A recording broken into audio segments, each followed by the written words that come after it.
That's an over $600,000 difference. And this is why I swear, bro, they need to make financial classes in high school because...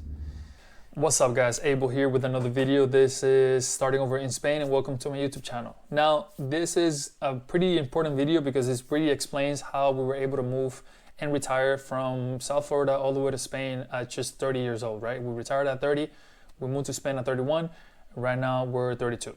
So in this video, we're gonna explain everything we did that led to this point, all the good choices we made, and all the horrible choices we made that cost us eventually cost us more than $100,000. And I'm not joking, I'm not exaggerating. By the way, I asked ChatGPT to create an AI generated version of me based on everything it knows about me. And if you guys want to check that image, it's pretty funny. Just go all the way to the end of the video, or just wait until the end of the video, and so you guys can be able to see it. So let's get to it.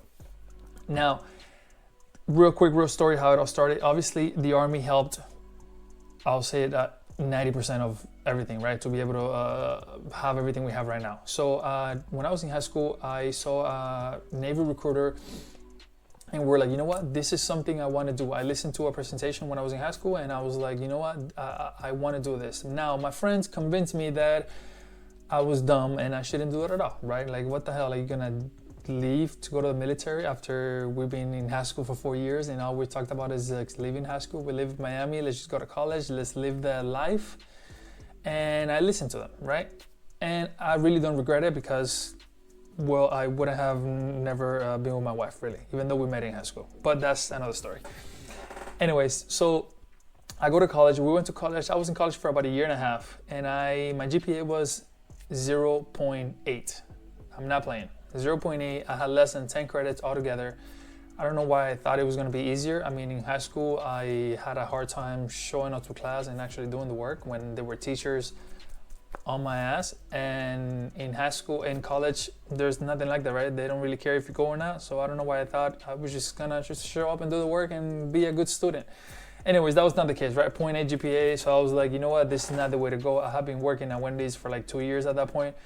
And I saw no future for me, and I started freaking out a little bit. So I was like, the only way to get out and do something completely new, completely different, and be independent and do something crazy was to go back to the military, or at least get back on that train. I ended up not joining the Navy, which, thank God, I joined the Army, right? So I joined the Army at 19. I actually turned 20 years old in basic training. And at 21, well, we got married at 20. No, we got married at 20. My wife got married at 20, and at 21 we bought our first home, right? Now, our first home cost at that time $109,000. This was the first good decisions we made. It cost $109,000 at the time, which our mortgage was less than $500, if you can believe it, which is freaking ridiculous, right? So I was deployed a few months later. I went to Afghanistan, and my wife actually went back home to Miami to be with her family. She just didn't want to stay in a state she didn't know by herself in Tennessee, which understandable. So we actually rented that house when I was away. And when I came back from Afghanistan, we were like, okay, let's move back to the house, but it's not that simple because now we have tenants and the tenants have kids and we can't just kick them out. There's a contract, there's a lease. So we did a little bit of research, and actually a friend of mine had bought a Quadplex, like a building with 4 apartments. And they were like, hey man, this lady, there was apparently a Korean lady, was selling like a whole block full of Quadplexes. And he was like, they're selling the one right next to mine. So we started to look into it, and with the VA, we were able to do it because we were able to show that our primary home was, we gave the whole explanation I just told you. And it was all good. We were able to buy the Quadplex, which was our second good decision. This all happened in less than a 2-year period, which was pretty ridiculous if you think about it. So our Quadplex, guess how much a Quadplex was?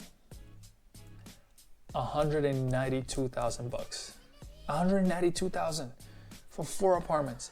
Granted, each person, each tenant was paying like average of like $600.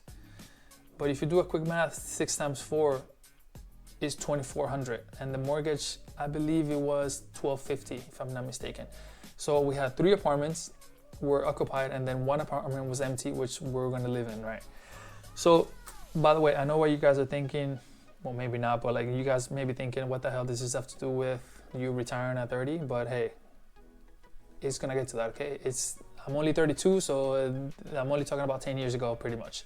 So we bought the Quadplex. So at this point, we have a Quadplex that we're living in, and we have a rental property. So we have two good decisions so far. Now, here comes the first bad decision. We refinance the house, the primary house, the first one we had, the single family home, just because we got a letter in the mail saying that we can skip 3 payments of mortgage if you refinance with us. And this is why, I swear, bro, they need to make financial classes in high school, because we didn't know. We were so lost. We were like, we get to skip 3 payments? Let's get it. Now, here's the bad things though. Number one, we didn't know that the overall amount of the loan went up. It went up by like 15,000 because there were closing costs or a bunch of fees, which we didn't know about, because you're essentially buying the home again or applying for the loan again, if I'm not mistaken. And also, and this was the worst part, we had a fixed rate, interest rate, and now we had an adjustable rate, which we didn't care because we didn't know what the hell that was anyways, right? We were 22, we're like, I don't care, we're just getting 3 payments free. Let's go crazy, right? So we refinanced the house. At this point, we have a Quadplex, we have a refinanced single family home, and I get orders like a year later to go to Washington State. So we moved to Washington State, we rent out the other apartment in the Quadplex, so we have 4 apartments and the single family home. We go to Washington State, and we were like, hey man, let's just keep the ball rolling, right? Let's just buy a house here. And then when we move here, let's just rent it out, and let's do that. We have heard, and we knew some people that were doing stuff like that in the military, because you know, you have to live at a place, and when you live, you either rent it or sell the house that you lived in. But it didn't quite worked out like that. One, because Washington State was super expensive. We didn't know how. It was basically like Miami. It's so expensive, especially in the Seattle area. It was a lot. We couldn't afford it. So we just rented an apartment there.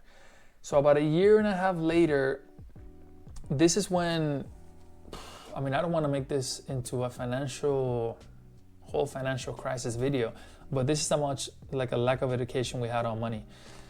We had so much risk because we have a Quadplex with 4 tenants. We had another single family home, which we were managing. There was not a property manager on that single family. It was only a property manager on the Quadplex. And we had so much risk, and we really didn't have the capital, if something were to go wrong, like for us to cover it. If 2 tenants leaves, if the AC breaks down, if anything, any major repairs, we would have been screwed, right? And we're not thinking about that. We're only thinking about getting the money for the tenant, paying the mortgage, and then not even saving the rest, but just spending the rest, right? So at one point, one of the tenants of the Quadplexes leaves, and there's a whole thing about eviction. The apartment is destroyed. There's a lot of money that has to go into repairs, and I was freaking the hell out, right? And I was like, I went to Zillow, and I saw that the Quadplex was estimate, right, at $260. And again, we bought it for $192. So I told my wife, I was like, it had been like a year and a half. And I told my wife, like, man, let's just sell this. I mean, look at this. We can get this money. That's crazy. And this was the second and the biggest mistake we made during the process of me being able to move out here. So we sold the thing, and we ended up getting like 40 something back between, you know, realtor fees and all that stuff. We ended up getting something like 40 grand. And I don't remember. I mean, I can tell you what we did with that money. We went to Las Vegas. We went to Vancouver, Canada. We went to Los Angeles, and we went to San Francisco. All that within like a year period. Now, I know that's not enough for 40, but I really can't remember what we spent the rest of it on, but it was some BS. I wasn't putting in no 401k, or I wasn't putting in no investment accounts. I wish I did. But again, I didn't know none of that stuff, right? It's not excuses. It's just telling you the reasons why we did what we did. So at this point, it's almost 2020, and I get orders to be a recruiter. An army recruiter down in South Florida, down in West Palm Beach. So we're looking at houses. West Palm Beach, crazy expensive. So we went down a little bit, like 40-minute drive south is Boca Raton, right? So we found this house in Boca, and we actually bought the house without ever looking at it, as far as physical looking at it. First time we stepped foot in the house was when we already bought it. And then the whole COVID thing happened. So that was the third good decision, right? We bought that house. So at this point, we have the house in Boca, and we still have that single family home in Tennessee. So COVID hits, my tenant can't work, he can't make payments. I try to work with him, we do, you know, we help each other out.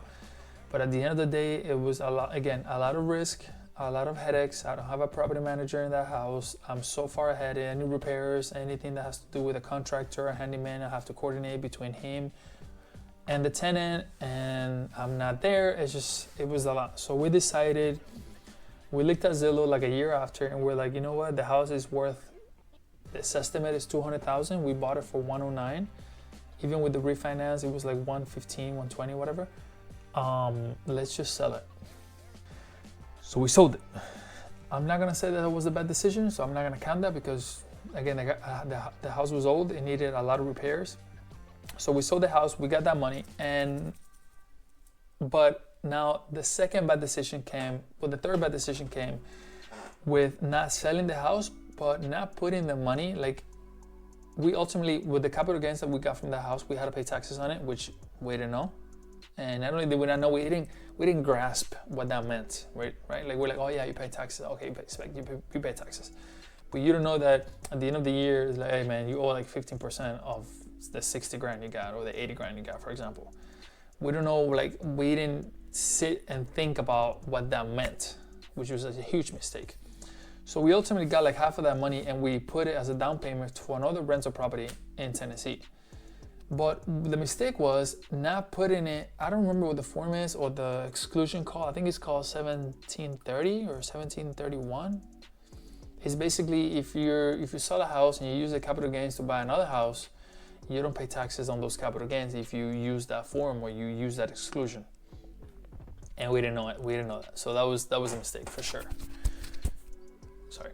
So that was a mistake for sure. So at this point, we sold the house, we bought another house in Tennessee, and we have the one in Boca, right? So at this point, it's 2023, and I actually interviewed for a White House job, a White House transportation job, which my job was a truck driver in the Army, a motor transport operator.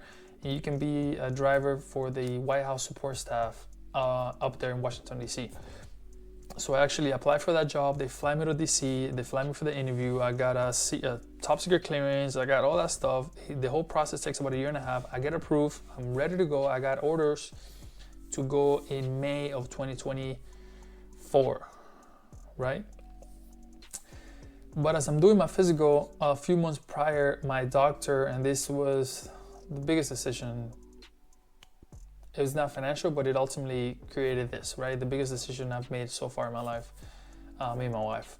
So I'm doing my physical, and my doctor's like, hey man, like, if you guys are in the military or you have been in the military, you know that 1 year in the military, they say, is like dog years, right? Like 1 year in the military is like 7 in the civilian world. It's because you look at a 30-year-old and they look like they're 40. You look like a 40 and they look like they're 55. It's just because you get beat up in the military, and that's just the way it is. There's a lot of training. There's just a lot of stuff that goes into it. So he looks at my paperwork, and I have a lot of history. I mean, back, hip, a lot of stuff. I'm not gonna get into my whole medical record history, but I have a lot. So he tells me, he's like, hey man, I know you have orders to do this, but eventually it's gonna get to this point. It's up to you if you want to continue being like this and dealing with all this stuff, or you can get med boarded, which is you can try to get, well, actually he said you can get medically discharged. You have everything that needs to be medically discharged. So he starts telling me about it, and I was like, man, let me sleep on it because this is a big decision. I don't know much about that. So actually I talked to my wife, I did some homework, I did some research, and I figured, I was like, you know what, like, I don't think I can do this for another 10 years and be worse and worse and worse. Because I knew people that, I knew guys that they were messed up. They were messed up. So I was like, I don't feel like I don't want to be like that. So long story short, man, I said yeah to the med board, and then we did the whole process. And then I got medically discharged from the Army. I got 100%. And I started going to school. My wife was working, and then, well, you guys know why I came to Spain. If you guys don't know, check out my first video really ever in this channel where I explain why we moved from the US to Spain. Click here. So that's pretty much it. That's how I was able to retire at 30. Now, of course, this is a very unique situation in the sense like not a lot of people are going to be in the army for 10, 11 years and get all messed up and being bad enough that they can retire. They can get medically discharged. So I understand that. But I just wanted to share it with you guys to see what you guys think. Let me know down in the comments which one was oh, okay, wait, hold up. So I didn't tell you the most horrible decision. So guess how much the Quadplex that we sold for $260 is right now. So I'm looking at Zillow right now, and just one apartment, just one out of the 4 is selling for $210. It's actually off market, but this estimate is $210. That's one apartment. Let's say even it out at $200 a piece. 2 times 4 is 8. That is 800 grand for the Quadplex that we sold for $260 and we bought for $192. Worth 800. We bought for $192. That's an over $600,000 difference. My mortgage was $1,350 for that Quadplex. Rent right now, I'm pretty sure it's not $600. It's probably double by now, due to inflation and everything that's going on. But the mortgage wouldn't have doubled, right? The mortgage stays. It's just. Oh, I feel like crying every time I see that. And I know that you're not supposed to look at those things, but I look at it like once or maybe twice a year, and I'm just like, man, what the? But yeah, that is the worst financial decision we have ever made. But it cannot be perfect. We learn from it. We move on, even though it's so hard to move on. But it is what it is, man. So let me know down in the comments, what do you guys think? If I should have done anything differently, if you guys are in the military and you're going through something like this, if you guys are planning to move into Spain, check out any of my other videos on what to do. And that's pretty much it, man. If you guys want to see what you should do with your house, if you want to sell it, if you should sell it or rent it before actually moving out of the country, especially now to Spain, click on my latest video right here, and I'll see you guys in the next one. Deuces.